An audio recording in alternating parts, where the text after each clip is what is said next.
Olá pessoal, meu nome é Thiago, sou do curso de História.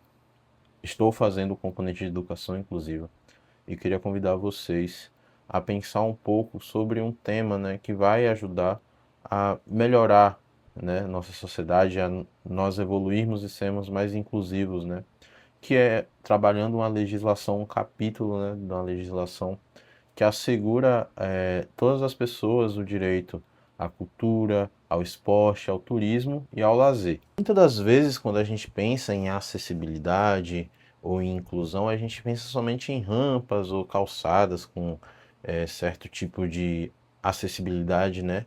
Mas também a inclusão vem do acesso da pessoa ter o direito de conhecer uma nova cultura, de se emocionar numa peça de teatro, de participar de um jogo de futebol assistindo, de vivenciar momentos que todos devem vivenciar, todos têm esse direito de vivenciar, né? E é exatamente isso que o capítulo 9 da Lei 13.143, do dia 6 de julho de 2015, trata. E eu vou explicar um pouco com vocês, vou conversar um pouco com vocês sobre o artigo 42 desse capítulo. Minhas amigas vão falar um pouco sobre outros artigos e tudo mais. O artigo 42 ele vai deixar claro que a pessoa com deficiência ela tem o direito de desfrutar do lazer, da cultura, com igualdade e oportunidades com as demais pessoas. E para que isso aconteça, o artigo 42 ele vai deixar estabelecido três pontos que vão ajudar a nos guiar. O primeiro ponto é o acesso a bens culturais de forma acessível, né? Por exemplo, um livro ele precisa ter sua versão em braille, sua versão em audiobook para que seja acessível a todos. O segundo ponto ele vai tratar um pouco mais sobre cinema, televisão, teatro e vai falar sobre essa acessibilidade nesses pontos, né? E aí entra na discussão a questão de, por exemplo, audiodescrição, legendas, o intérprete de Libras, para que seja acessível a todos, né? E também esses mecanismos eles precisam estar lá presentes e não somente colocados. Diz que fez, colocou lá e aí é algo que é incompreensível, que não dá para se utilizar direito. Não, tem que ser algo realmente funcional, né? O terceiro ponto ele vai falar sobre o acesso físico, a, por exemplo, museus, monumentos, estádios de futebol. É necessário que esses ambientes sejam inclusivos para que todos possam desfrutar desse lazer, né? De visitar um museu, de acompanhar um jogo de futebol, de ver um monumento, algo do tipo. Esses locais precisam ter essa acessibilidade e combater essas barreiras físicas que podem acontecer, por exemplo, na construção de estágio. Ele precisa ser acessível para que uma pessoa, por exemplo, com deficiência física, ela possa acessar esse ambiente, né? Olha só que interessante como essa lei ela é bem forte, né? No capítulo 9, no primeiro parágrafo, vai dizer o seguinte, que o autor ele não pode negar um direito, uma acessibilidade, a um formato acessível a todos por questões de direitos autorais. Nesse caso, a lei, o direito à inclusão, ela vem na frente de qualquer outra medida, né? O poder público ele tem o dever de eliminar barreiras em patrimônios históricos e, além disso, tem o dever também de incentivar, fomentar o uso de tecnologias que vão gerar maior acessibilidade, né? Seja em galerias, em museus e tudo mais, para que tudo isso possa possibilitar o acesso ideal a todas as pessoas. Oi, pessoal, tudo bem? Eu sou a Thaisa, eu sou da licenciatura de Matemática e Computação e irei falar sobre o artigo 43 do capítulo 9 da LBI, que trata como ponto central o protagonismo das pessoas com deficiência nos ambientes, seja de esporte ou de lazer ou cultura, entre outros. O artigo ele também tem três incisos, que constitui basicamente em educação e treinamento, acessibilidade nos serviços e base escolar. O que acontece na educação e treinamento? O artigo 43 ele reforça que as pessoas com deficiência também precisam e podem estar nos lugares de protagonismo, como, por exemplo, ele ser o atleta da competição, ele ser o músico da orquestra, ou ele ser o ator do teatro, por exemplo. Então, o que está sendo proposto aqui seria uma acessibilidade, a oportunidade de pessoas com deficiência também ocuparem esses lugares de protagonismo. E para isso, além de ser permitido, claro, o local, o ambiente precisa estar preparado para receber aquela pessoa. Principalmente porque há diversas deficiências, então precisa ter professores, funcionários em geral, capacitados para que aquela pessoa tenha as necessidades atendidas. Resumidamente, a educação e treinamento do artigo 43 reforça a capacitação das pessoas e também das oportunidades iguais, como, por exemplo, atletas geralmente utilizam muitas tecnologias para melhorar seu desempenho. E isso também deve ser feito com as pessoas com deficiência, não só em equipamentos, outros tipos de equipamentos, mas investir em próteses, por exemplo, no caso de pessoa com deficiência física, entre outras coisas. O inciso 2, perdão, ele vai falar sobre acessibilidade nos serviços, de forma geral, não só da estrutura do local, que, claro, também é muito importante, como museus, teatros, enfim, mas também do serviço por completo. É acessível comprar o ingresso, é acessível estar naquele lugar, chegar naquele lugar. Então, ele vai tratar que os serviços eles precisam ser totalmente acessíveis para todas as necessidades. Não somente, por exemplo, como é muito comum ter a rampa e achar que é a coisa mais acessível do mundo. E o terceiro inciso, que é a base escolar, ele vai falar que as atividades de recreativa e esportiva precisam ser inclusas para todos os alunos. Então, por exemplo, se tem um interclasse, que é algo muito comum nas escolas, ele precisa ser adaptado para todos participarem. Não fazer, por exemplo, um interclasse para as pessoas sem deficiência e um para as pessoas com deficiências, o que seria a integração e não a inclusão.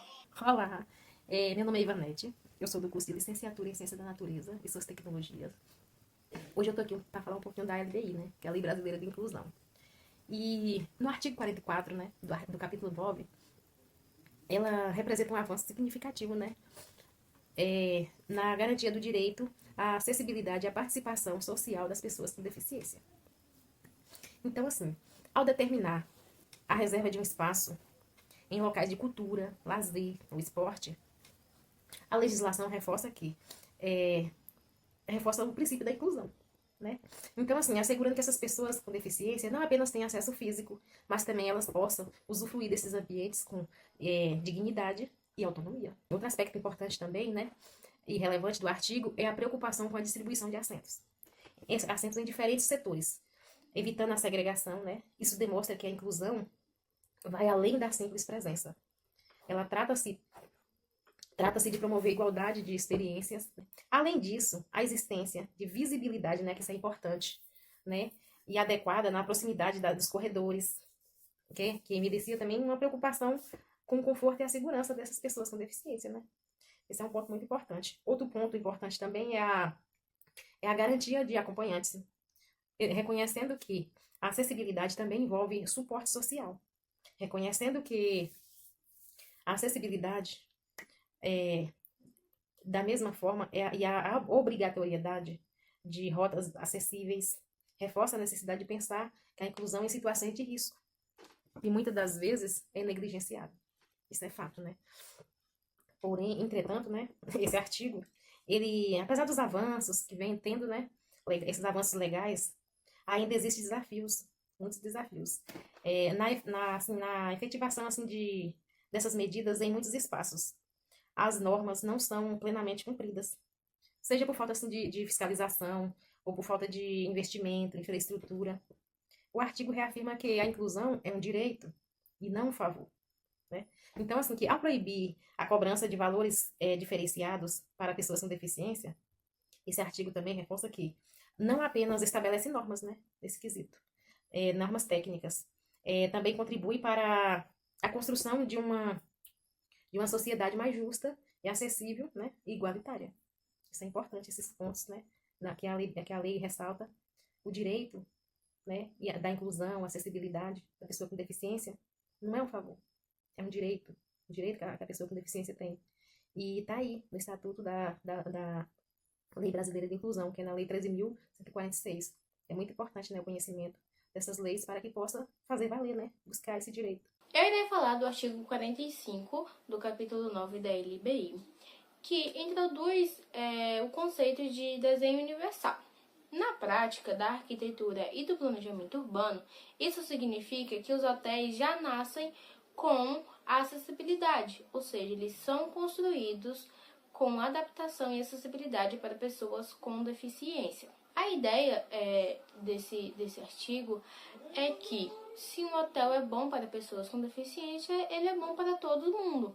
Então, seja uma pessoa idosa, uma pessoa com mobilidade reduzida, gestantes, favorece todo mundo. Então, a ideia aqui é que os hotéis já sejam construídos com inclusão para todos. Para isso ser garantido, a lei exige algumas metas, como, por exemplo, os hotéis que são construídos atualmente, eles precisam ser totalmente acessíveis. 100% do hotel, da sua capacidade, de todos os aspectos, ele precisa ser 100% acessível. Já para os hotéis que já foram construídos, exige uma cota mínima de 10%. O hotel que já foi construído, ele precisa se adaptar pelo menos 10%. 10% desse hotel precisa ser acessível para pessoas com deficiência. E um ponto muito importante a ressaltar nessa questão é que não é somente os quartos que devem ser acessíveis. As outras áreas do hotel precisam ser também, como recepção, piscina, restaurante, entre outros. E o acesso a esses lugares também precisam ser adaptados. As pessoas precisam chegar a esse lugar e esse lugar precisa também ser adaptado. Que, por exemplo, não basta o quarto ser adaptado para uma pessoa com deficiência física, por exemplo, ter o banheiro adaptado, ser um quarto plano, sem irregularidade, mas que para chegar nesse quarto, a única possibilidade é uma escadaria. Então, não há acessibilidade nesse sentido, precisa ser totalmente adaptado. Igualmente para os outros lugares, o acesso à recepção precisa ser adaptado, o acesso à área de lazer do hotel precisa ser adaptado, não somente as áreas em si. Há possibilidade também de alguns hotéis serem isentos dessa cota mínima de 10%, devido a uma construção muito antiga ou uma construção que não possa ser alterada. Então, é necessário que um engenheiro, um especialista capacitado, faça um laudo atestando que ao mexer na estrutura do hotel para torná-lo acessível, isso poderá abalar a estrutura do hotel. Então, esse laudo tem a validade de 5 anos. Por quê? Porque isso garante que, caso surja uma nova tecnologia que possa fazer com que esse hotel seja acessível sem abalar a estrutura, ele terá que ter a cota mínima de 10% de acessibilidade. E por fim, ao analisarmos o capítulo 9 da LBI, podemos concluir e concretizar que ele se trata em garantir que as pessoas com deficiência tenham autonomia em seus momentos de lazer. Esse capítulo garante que os lugares como hotel, museu, teatro, área esportiva, áreas de lazer em geral, precisam ser acessíveis e adaptadas para todas as pessoas. Embora isso não aconteça na prática em todos os lugares, infelizmente. Mas é algo que está sendo mudado, que está sendo visto pela legislação. Por exemplo, essa lei é um exemplo disso. E o que falta mesmo é conscientização da sociedade e também fiscalização para que esses ambientes sejam, de fato, todos inclusivos.